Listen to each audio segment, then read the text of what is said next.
Salut les amis. Alors aujourd'hui je fais un vrai coup de gueule et pourtant vous savez que c'est pas dans les habitudes ni la ligne éditoriale de la chaîne de critiquer par la négative. Je déteste ça, je trouve ça franchement trop facile d'aller taper arbitrairement sur ce qui se fait. Je ne le fais jamais, ne serait-ce que par respect envers ceux qui ont au moins eu le mérite de prendre du temps pour faire des choses. Et pourtant ce mois-ci, de voir McDonald's traiter du sujet du karaté de cette façon-là, très honnêtement entre nous, ça passe pas.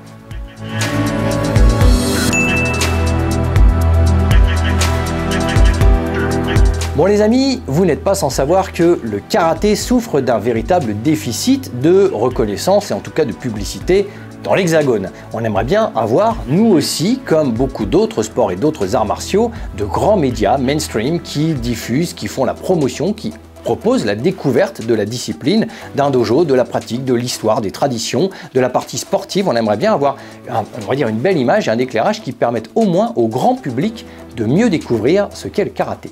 Et bien d'une certaine façon, cette prière a été exaucée ce mois-ci en mai, puisque la chaîne de McDonald's a sorti un petit livre comme ça qui est disponible dans les Happy Meal. C'est le tournoi de karaté, donc un livre dédié pour le coup à l'univers du karaté. Alors, je sais ce que vous allez me dire. Cyril, tu vas quand même pas partir en croisade pour un petit livre comme ça qui est délivré dans les Happy Meal pour les gamins. Il faut savoir, et on va prendre du recul, que McDonald's vend quand même presque 2 millions de repas par jour. Et à travers, on va dire, l'histoire de McDonald's, le site de McDonald's d'ailleurs en fait mention fièrement, depuis 2015, il propose dans les Happy Meal soit un livre, soit un jouet. Et depuis 2015, ils ont réussi à vendre, en tout cas les chiffres se sont arrêtés en novembre 2023, 115 millions de livres par l'intermédiaire du Happy Meal, ce qui en fait un éditeur surpuissant. 115 millions de livres entre 2015 et 2023, c'est plus d'1 million de livres par mois. Il y a plus de 1500 restaurants McDonald's en France. Il y a donc énormément de Happy Meal. Ils avaient fait un petit calcul, quelque chose comme entre 130 et 150 Happy Meal avec le livre par jour dans chaque McDo, ce qui fait un total de plus d'1 million de livres par mois. 1 million de livres, ce mois-ci, ils sortent 3 types de livres différents. Donc, ce n'est pas forcément le même livre qui se retrouve dans le même Happy Meal ou enfin dans le même restaurant. Donc, on peut diviser facilement ce chiffre en 3, ce qui ramène quand même un tirage entre 300 et 400 000 exemplaires pour traiter du karaté. De vous à moi, et pour avoir travaillé pendant des années dans le monde de l'édition, aucun livre de karaté dans l'Hexagone n'a été tiré à plus de 100 000 exemplaires. C'est biblique. Pour travailler dans le monde de l'édition, même encore aujourd'hui, que ce soit chez VP Masberg ou d'avoir justement mis les pieds dans l'European Magazine, d'avoir édité des livres avec eux, d'avoir fait des couvertures, d'avoir travaillé avec de nombreux autres éditeurs, on sait très bien que quand un livre qui traite du karaté va sortir, on va d'abord faire un tirage à 1000 exemplaires, puis 2000, peut-être 3000. Les grands auteurs vont être tirés à 3 5 000 exemplaires, les très beaux livres peut-être à 10 000, et puis on va les écouler au fil des années. Et rares ceux qui ont dépassé les 30 ou 40 000, c'est exceptionnel. Là, 300 000 ou 400 000 exemplaires d'un livre sur le karaté, c'est tout simplement du jamais vu. C'est donc, à ce jour, le livre de karaté le plus vendu en France. Il faut bien comprendre cela. C'est donc le premier média français qui va traiter du karaté. Et non seulement, certes, aux yeux des plus petits qui ne vont peut-être pas faire attention au karaté en lui-même, puisque c'est un petit livre dans lequel on doit découvrir où se cache le petit bonhomme qui est là, dans les pages. Donc l'histoire importe peu. Mais surtout, parmi ces centaines de milliers de lecteurs potentiels, il y a surtout des parents qui font la lecture. Il y a des parents qui découvrent le livre, qui vont pouvoir découvrir l'univers du karaté. Il y a aussi, et surtout, des parents dont les proches, la famille, les enfants, les amis font ou ont fait du karaté et qui vont ainsi pouvoir peut-être mieux comprendre la discipline. Et c'est là, justement, où le bât blesse. Bien sûr, mon cœur de papa me dit ça c'est un livre qui est très bien parce que mon petit garçon, il a un livre de karaté entre les mains, il voit des petits personnages, des petits animaux avec des kimonos, des ceintures, c'est très joli, ça l'amuse beaucoup. On va dire, mon cœur de pratiquant me dit c'est bien, c'est au moins un média très puissant, mainstream, qui parle du karaté, c'est super positif. Et puis, de l'autre côté, j'ai mon cœur d'enseignant et surtout celui de responsable de l'école de formation qui s'insurge complètement, puisque quitte à être le premier média français qui va parler, on va dire, en nombre, en volume, de ce qu'est le karaté, autant le faire correctement. Et là, pour le coup, ce ne sont que des cases qui ne sont pas cochées et qui sont même à la limite à avoir des cartons rouges systématiquement, quasiment à chaque page. Et ça devient un véritable n'importe quoi. Vous me direz dans les commentaires si vous l'avez lu, ce que vous en avez pensé. Moi, personnellement, il y a 2-3 trucs qui m'ont fait bondir. Alors, bien sûr, on va passer sur le fait que c'est un livre pour les enfants. Donc, ça parle surtout d'entraide entre les copains et la structure, et on va dire éducationnelle, est vraiment mise en retrait. On est d'accord. Maintenant, il y a quand même des choses. On va passer sur le fait qu'on est dans un cours de karaté et ce sont des enfants qui s'entraînent entre eux parce que le prof n'arrive jamais. Le prof n'existe pas, il est en retard et en fait il n'arrive qu'à la toute fin parce qu'il a raté son bus. Donc les enfants ont quand même accès au dojo, ont quand même accès au tapis, il n'y a aucune on va dire structure administrative, mais voilà, les enfants ont accès au tatami. On va passer sur le fait qu'ils chahutent, ils montent sur les tatamis, ils chahutent, ils font des roulades, ce genre de choses. On va passer aussi un petit peu là-dessus. On va passer sur le fait qu'il y a des reporters qui viennent faire un reportage pile poil sur ce dojo et que les reporters vont faire justement un sujet sur le karaté sans qu'il y ait le prof, sans même qu'il y ait un adulte référent. Bon, on va également passer sur un détail qui pourrait faire grincer des dents, ce sont les positions de karaté qui n'ont rien à voir avec le karaté. Ça aurait été trop beau d'avoir un petit livre mainstream de karaté avec quelques postures de karaté, voire pourquoi pas quelques noms, mais on va pas aller jusque là. Encore une fois, c'est un livre pour enfants. Je passe l'éponge sur tout ça. Pas de prof, c'est le bazar sur les tatamis, il n'y a pas de structure, il n'y a pas de respect, il n'y a pas trop de règlement, on va dire. Il n'y a pas les postures de karaté et on fait un reportage sur l'univers du karaté sans qu'il y ait un adulte référent. Admettons, c'est un livre pour enfants. Ok. Un adulte qui lit ça peut déjà s'interroger, mais admettons, on passe là-dessus. Moi, ce qui va vraiment me choquer et m'interpeller, c'est que ça parle de grade. Et donc, c'est l'histoire de, alors hop, il est où? Il est là, de ce petit crocodile qui dit à ses copains, mince, le passage de grade est en 3 jours, je ne connais pas mon kata, et pourtant je veux ma ceinture orange. Le discours déjà me paraît un peu compliqué, parce que je me dis, bon, si tu es à 3 jours du passage de grade et que tu ne connais pas ton kata, pour moi, c'est qu'il y a quand même quelques solutions, il y a quelques raisons à cette condition-là. Soit tu n'étais pas là, si tu es absent, bah dans ces cas-là, ton professeur, en estimant que le professeur est présent aussi, hein, dans le livre il n'y est pas, mais si ton professeur est présent et lorsque tu es au sein des cours, bah, il doit te dire, lorsque tu reviens, hein, si tu as été absent, que tu as été malade ou que tu étais parti en voyage ou pour une raison X ou Y, que tu avais trop de devoirs, il doit te dire, bah, écoute, si tu n'as pas été là, ta ceinture, tu la passeras l'année prochaine, ou tu la passeras, si tu es en janvier, tu la passeras en juin, ça dépend combien de passages de grade on a par an. Mais voilà, on la passe pas dans 3 jours, si on n'est pas prêt. Si jamais il vient, et qu'il, on va dire qu'il est lunaire, qu'il ne travaille pas correctement, bah, c'est au professeur de dire, écoute, ta pratique n'est pas cohérente à tes objectifs. Et il pourrait y avoir une très belle leçon là-dessus. On sait que les arts martiaux portent sur la longévité, la progression, la philosophie. On peut très bien avoir justement un animal adulte représentant le professeur qui va dire à ce petit crocodile, bah écoute petit crocodile, ce serait bien que si tu veux en tout cas passer une ceinture, tu sois plus sérieux en cours, que tu t'impliques un petit peu plus. Sinon, effectivement, si tu passes ton temps à faire des roulades ou chahuter sur le tatami, tu ne pourras pas avoir ta ceinture sur le long terme. Il ne faut pas non plus que la ceinture devienne la carotte. D'accord? C'est le discours du livre, on a aussi parfois un peu l'impression de ça. Il ne faut pas que la ceinture devienne le leitmotiv d'un enfant lorsqu'il vient pratiquer. Il vient pratiquer pour la pratique, pour le plaisir de pratiquer. Et la ceinture doit être, en fait, au final, un peu on va dire, une confirmation d'un niveau que l'enfant va acquérir au fil du temps. Pourquoi en fait je vous dis ça? Évidemment, c'est parce que le passage de grade est au cœur des préoccupations des parents et des enfants. Généralement les adultes, on arrive un petit peu à détourner les choses et à leur faire dire qu'un passage de grade c'est finalement anecdotique. Ils viennent pratiquer, ils prennent du plaisir à pratiquer, ils font confiance au professeur qui va monter le programme de la ceinture ou du niveau recherché en fonction des objectifs, mais ça ne doit pas être encore une fois une carotte. Et ça ne doit pas être punitif. Donc chez les enfants, c'est normalement le cas. Maintenant, les enfants sont beaucoup plus anxieux à l'idée du passage de la ceinture. Aussi, de par les parents. Le nombre de parents qui, à la fin d'un passage de grade, et pourtant, vous voyez, je pratique depuis plus de 40 ans et je suis responsable de l'école de formation depuis de nombreuses années, j'ai voyagé dans beaucoup de dojos, et effectivement, les parents souvent, c'est incroyable, les discours sont fous, et même avec des personnes qui ont strictement arrêté le karaté, à suite à un passage de grade. Parce que on ne comprend pas pourquoi le parent a été choqué de voir le gamin en pleurs, parce qu'il trouve injuste, il n'a pas eu la raison, ou voilà, on ne lui a pas enseigné certaines choses, et boum, on l'a boulé de manière très, très violente à un passage de grade. Et ça a été, on va dire, un arrêt définitif des arts martiaux, un dégoût des arts martiaux, surtout pour les plus petits, dont c'est le premier ou le deuxième passage de grade, la première fois qu'ils sont jugés dans leur vie.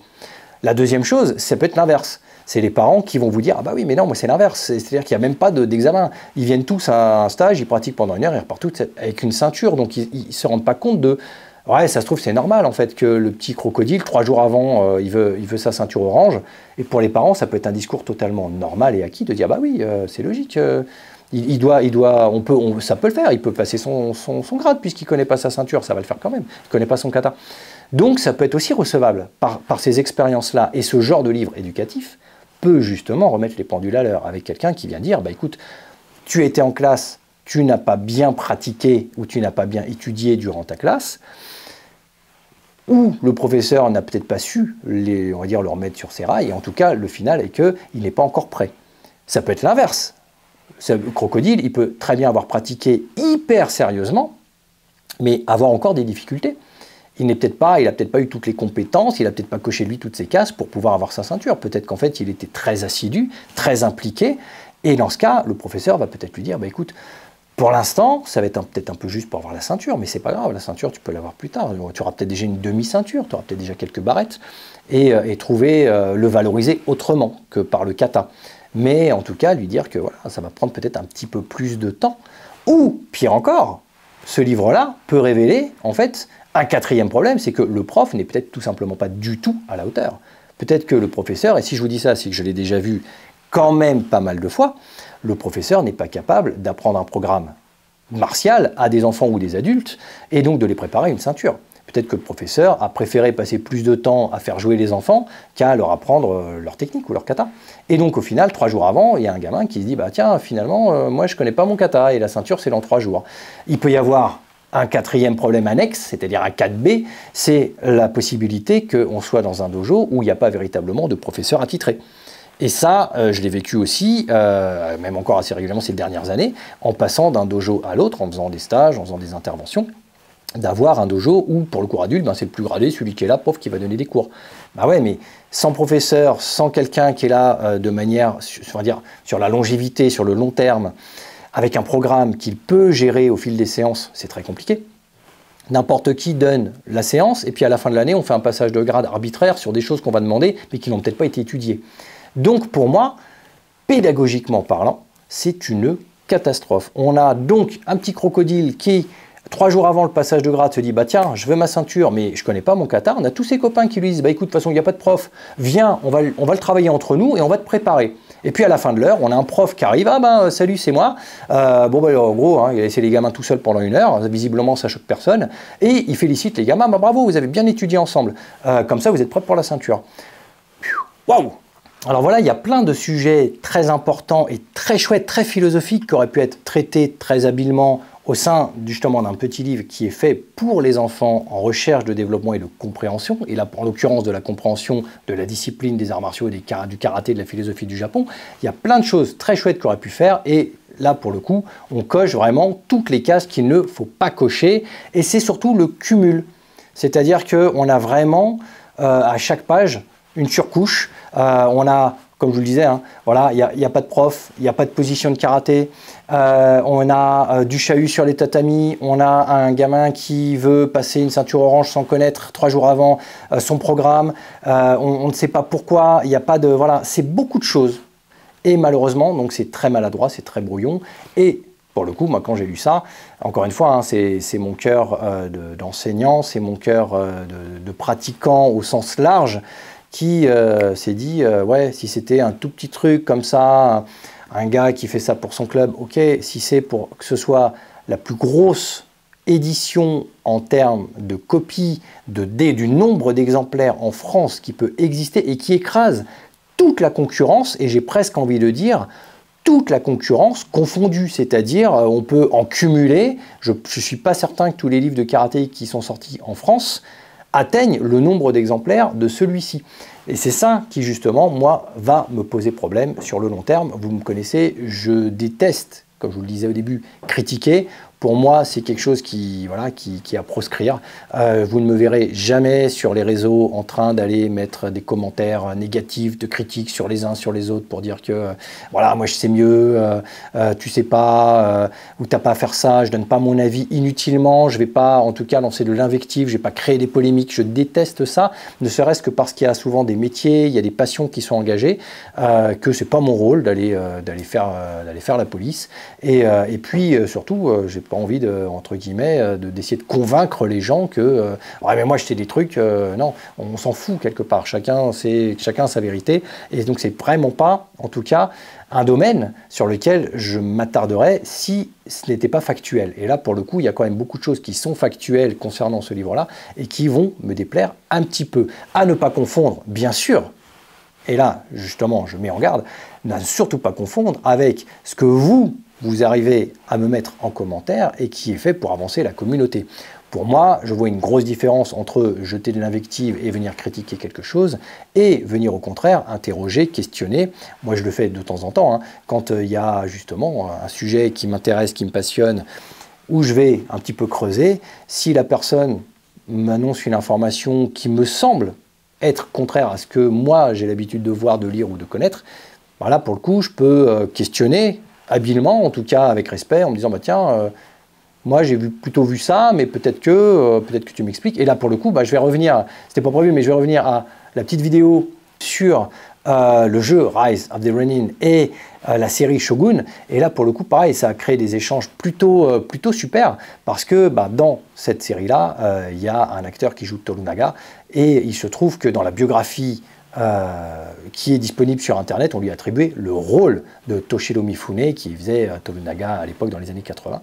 Et lors de certaines interviews qui sont disponibles sur YouTube, j'en ai fait énormément, donc vous la retrouvez, ça va être un véritable calvaire, mais en tout cas, on lui a posé la question concernant ces différents rôles de Tokugawa et ce rôle-là de Toranaga. Donc, ça nous a permis de créer un échange, ça, et aussi sur le bakufu et non pas le bafuku, qui est un sacerdoce que je traîne depuis des années, que j'essaye de faire, et parfois, donc, je ne me rends absolument pas compte. Donc, ça permet d'avoir des échanges, mais c'est des échanges instruits, c'est des échanges de passionnés, et c'est pas juste de la critique ou de l'invective. Donc ça, ce sera toujours bienvenu, et au contraire, j'adore ça, parce que ça me permet moi aussi, parfois, en l'occurrence pour Sanada, qui joue Toranaga, ça m'a permis d'essayer de comprendre. Je dis, mais pourquoi ils ont dit ça? Pourquoi est-ce qu'ils parlent de Shogun des années 80? Comment je peux remonter ça? Et puis la première chose que je fais, c'est d'aller sur Sanada, d'aller voir, tiens, oui, Shogun 80, ça y est, hop, je clique dessus et je tombe sur quoi? Bah merde, sur Shogun des années 80, avec Sanada dans le rôle de Toranaga. Donc je comprends plus. Donc je me dis peut-être qu'il a joué un rôle de lui-même étant jeune. Enfin je me dis, je développe des choses, j'essaie de comprendre. Mais voilà, ça permet aussi de se rendre compte de ces choses-là. Et c'est ce que j'aime en tout cas dans les échanges que l'on peut avoir et que j'espère qu'on pourra avoir encore à bâton rompu. Donc c'est tout pour aujourd'hui sur ce petit coup de gueule, en tout cas sur ce livre. Dites-moi si jamais par hasard vous l'avez eu, vous l'avez lu. C'est voilà, moi c'est parce que j'ai un gamin qui a 4 ans et qui adore aller à McDo, évidemment, comme tous les enfants de 4 ans. Donc comme c'était son anniversaire il n'y a pas très longtemps, au début de mois, bah, il a eu le droit d'aller à McDo et j'ai eu le plaisir de découvrir ce petit ouvrage. Dites-moi un petit peu ce que vous en pensez, si c'est vraiment à vos yeux archi futile de faire un petit coup de gueule concernant le sujet que je vous ai présenté aujourd'hui, ou si pour le coup, pour vous, ça a quand même un sens. Voilà, dites-moi un petit peu ce que vous en pensez, ça va aussi peut-être calmer mon ardeur, parce que pour le coup, vraiment, je n'étais pas très content. Allez, passez une très bonne semaine. Alors, c'était un tuto qui n'était pas du tout prévu. C'est vraiment parce que pour le coup, ouais, j'étais pas content, je l'ai fait quand même. Mais j'ai dû décaler des tutos qui étaient prévus, eux. Et donc, vous les aurez... tout a chassé, c'est un bazar pas possible, il va falloir que je renomme, que je refasse des vignettes, que je redécale des trucs, parce que en fait c'était pas du tout prévu. Et je vous fais ce tuto là à quelques jours de sa diffusion, donc c'est vraiment très très court, je vais avoir très peu de temps pour pouvoir le monter correctement et pour pouvoir vous le présenter. Donc vous m'en voudrez pas si ça fait chasser quelques sujets qui pour le coup étaient plus philosophico-japonais, pour avoir un petit coup de gueule, mais loin de moi l'idée de faire de la polémique. Allez, je vous laisse pour cette semaine. Passez une bonne semaine, portez-vous bien, ciao.